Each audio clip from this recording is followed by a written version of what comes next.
Berjanjilah kamu akan menungguku hingga akhir masa indahku. Setelah itu kamu bebas membawaku kemana saja.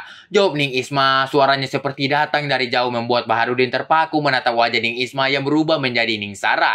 Garis itu tersenyum membuat hatinya bergetar indah. Janji suci yang sempat diucapkan akan terjadi dalam waktu dekat. Ingin rasanya berlari saat ini juga untuk gadis yang dicintainya itu. Tapi etika menjaga langkahnya untuk tidak melakukannya.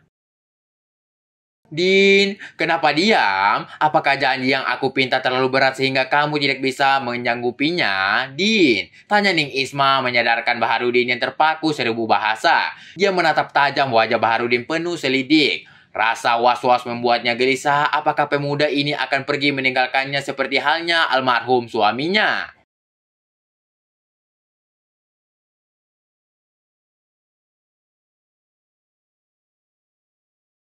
Iya. Ning, jawab Baharudin tersenyum menatap wajah Ning Isma yang berubah menjadi Ning Sara. Janji yang pernah diucapkan kembali terngiang di telinganya. Aku berjanji. Ning, gumam Baharudin menatap bayangan wajah Ning Sara yang tersenyum bahagia mendengar janjinya. Aku bahagia mendengar janjimu, Din. Masa indahku akan segera berakhir dan aku akan bicara dengan Abi Yai untuk merestui hubungan kita.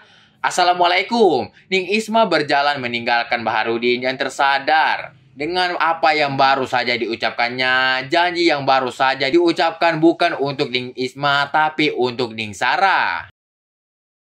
Astagfirullah. Baharudin berkali-kali mengucapkan istighfar. Kenapa dia begitu ceroboh dan terbawa suasana hati yang sedang dimabuk rindu pada Ning Sara.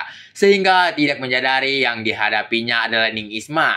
Begitu hebat kekuatan rindu mampu menipu pandangan mata, memanipulasi kesadarannya. Baharudin memandang kepergian Ning Isma dengan perasaan tidak menentu. Sebuah janji kembali menjeratnya. Dan terpaksa janji lain akan diingkarinya dengan sengaja. Persoalannya, janji yang mana yang harus diingkari? Janji kepada Ning Sara atau janji kepada Ning Isma? Mana yang lebih menguntungkan tentu itu yang harus diambil. Dia harus berpikir logis dalam situasi seperti ini. Syarat yang dijanjikan Ning Sara belum tentu terpenuhi dan belum tentu Ning Sara bisa menjaga hatinya untuk bisa bersanding seperti yang dijanjikan. Sekarang Ning Isma berada di hadapannya menawarkan sebuah harapan yang tidak kalah indah walau usia mereka terpaut 6 tahun. Tapi itu bukan halangan untuk mendapatkan kebahagiaan. Yang pasti kedua orang tuanya tidak akan merasa keberatan kalau dia harus bersanding dengan salah satu di antara Ning Sara dan Ning Isma. Keduanya anak kiai.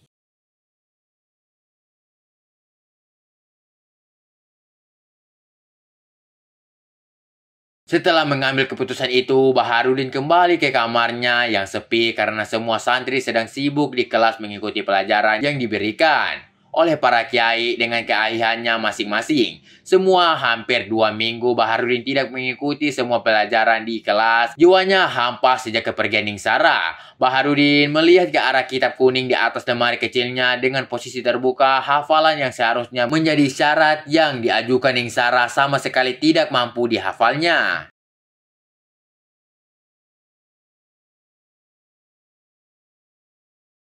Baharudin menarik nafas panjang. Dia sudah mengambil keputusan untuk tetap tinggal di pondok ini sambil menghafal semua syarat yang diajukan Ning dan juga merengkuh kenikmatan sekesai yang ditawarkan oleh Ning. Dengan begitu dia bisa mendapatkan semuanya. Itu artinya dia akan menyelam sambil minum, hal yang paling masuk akal. Baharudin mengambil kitab kuning tersebut. Dia mulai membaca huruf demi huruf dengan teliti. Namun hal itu tidak berlangsung lama. Pikirannya malam terhanyut oleh angan-angannya yang liar. Mendapatkan kehangatan Ning Isma dan juga Nyai Aisyah. Setelah itu dia akan bersanding dengan Ning Sara.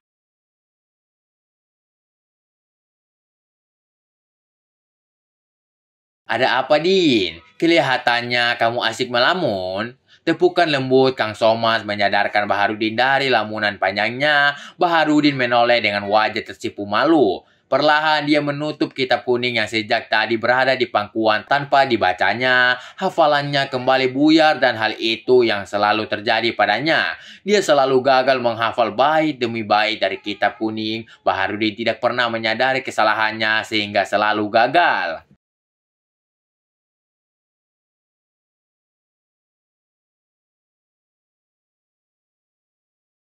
Ternyata menghafal itu susah ya, Kang. Jawab Baharudin berusaha mengalihkan pertanyaan Kang Somad. Tidak mungkin dia bicara jujur tentang apa yang sedang dipikirkannya.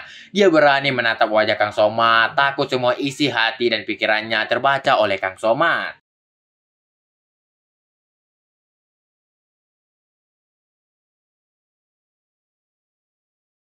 Tidak ada yang mudah dalam menuntut ilmu, tapi setelah kamu berhasil melewatinya, maka buahnya akan terasa nikmat. Jauh Kang Soma tertawa bijak, dia pernah mengalami kesulitan yang saat ini dihadapi oleh Baharudin, dan yang harus dilakukan seorang santri adalah terus membaca tanpa kenal putus asa. Dan hal yang paling penting dalam menghafal kitab kuning adalah kendalikan sekesemu. Hal itu bisa menghalangimu menghafal. Kang Somad memberikan petua yang terasa menohok ulu hati.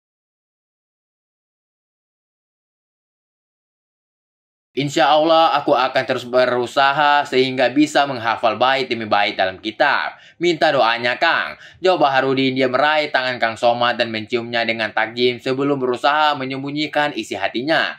Sindiran Kang Somad begitu mengena seakan dia sudah tahu semuanya. Sekali lagi Baharudin mencium tangan Kang Somad yang berusaha menarik tangannya mendapatkan perlakuan yang berlebihan dari Baharudin. Dia tidak mau diperlakukan dengan cara seperti itu. Kerendahan hatinya dan kedalaman ilmu yang dikuasai membuatnya rela tidur membaur dengan para santri lainnya walau ada sebuah kamar khusus yang sudah disiapkan untuknya. Sudah. Assalamualaikum. Kang Soma segera meninggalkan Baharudin sebelum pemuda itu semakin menjadi-jadi mengkeramatkan dirinya. Dia tidak mau mengotori hatinya dengan kesombongan dan keangkuhan. Baharudin menarik nafas lega, dia merasa terbebas seorang diri dalam kamar. Perlahan Baharudin meletakkan kitab kuning ke atas lemari kecil bercampur dengan kitab lainnya. Barulah Baharudin keluar kamar tanpa tujuan. Dia pergi jauh meninggalkan para santri yang bergembrolan asik bicara berbagai macam topik yang tidak ada satu menarik minatnya. Tahu nggak? Ada Ning Yuni, adiknya Ning Isma, baru saja datang. Ku dengar dia mau mondok di sini sekalian menemani Ning Isma yang sedang dalam keadaan berkabung. Ucap seorang santri kepada santri lainnya menarik perhatian Baharudin. Dia berbalik menghampiri dua santri yang tampaknya lebih senior. Dia tidak hafal nama semua santri di sini, namun wajahnya cukup familiar.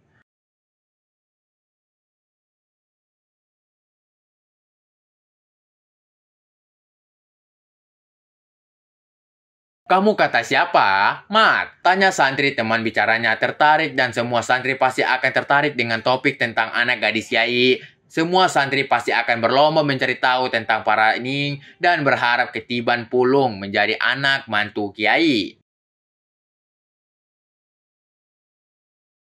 Oke guys, terima kasih telah tonton channel kami dan jangan lupa like dan subscribe channel kami agar kamu tidak ketinggalan novel-novel berikutnya. Bagi yang mau mencari informasi lebih lanjut, bisa langsung japri di nomor ini ya. Terima kasih.